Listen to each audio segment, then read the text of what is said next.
En el siglo XIV salió en Inglaterra el lucero de la Reforma, John Wycliffe, quien fue el heraldo de la Reforma no solo para Inglaterra, sino para toda la cristiandad. La gran protesta que contra Roma le fue dado lanzar no iba a ser nunca acallada, porque inició la lucha que iba a dar por resultado la emancipación de los individuos, las iglesias y las naciones.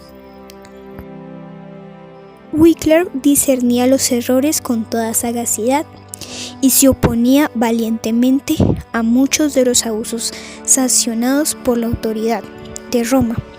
Mientras desempeñaba el cargo de capellán del rey, se opuso osadamente al pago de los tributos que el Papa exigía al monarca inglés y demostró que la pretensión del pontífice al asumir autoridad sobre los gobiernos seculares era contraria tanto a la razón como a la Biblia. Wycliffe empezó a publicar folletos contra los frailes, no tanto para provocarlos a discutir con él, como para llamar la atención de la gente hacia las enseñanzas de la Biblia y hacia su autor.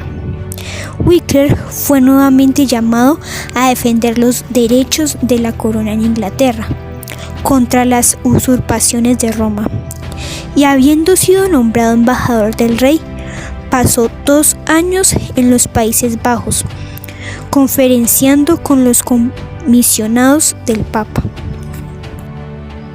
Las palabras de Wycliffe se cumplieron.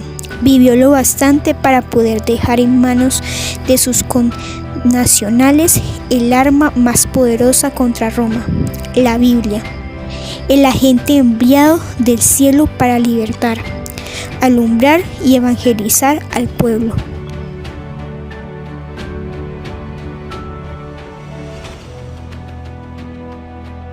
Juan Hus era de humilde cuna y había perdido a su padre en temprana edad.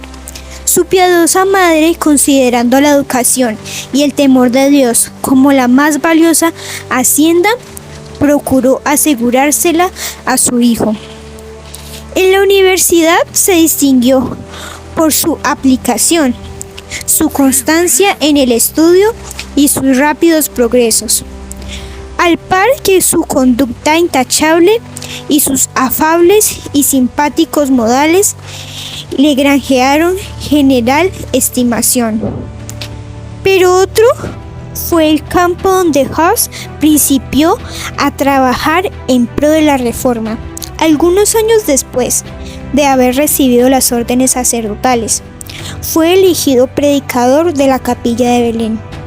El fundador de esta había defendido, por considerarlo asunto de gran importancia, la predicación de las Santas Escrituras en el idioma del pueblo. Hus luchaba contra el abuso de autoridad y no contra la autoridad misma. Esto determinó un terrible conflicto que puso las convicciones más íntimas de su corazón en pugna con los dictados de conciencia. El Señor lo sostuvo con su gracia durante las semanas de padecimientos que sufrió antes de su muerte. La paz del cielo inundó su alma. Escribió esta carta. Decía a un amigo: en la cárcel y con mi mano encadenada, esperando que se cumpla mañana mi sentencia de muerte. En el día aquel en que por la gracia del Señor nos encontremos otra vez gozando de la paz deliciosa de la ultratumba, sabrás cuán misericordioso ha sido Dios conmigo y de qué modo tan admirable me ha sostenido en medio de mis pruebas y tentaciones.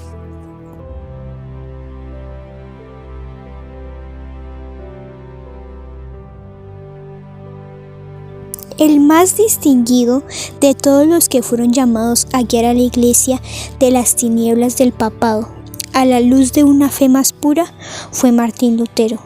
Celoso, ardiente y abnegado, sin más temor que el temor de Dios, y sin reconocer otro fundamento de la fe religiosa que el de las Santas Escrituras. Fue Lutero el hombre de su época. Por medio de él realizó Dios una gran obra para reformar la Iglesia e iluminar al mundo.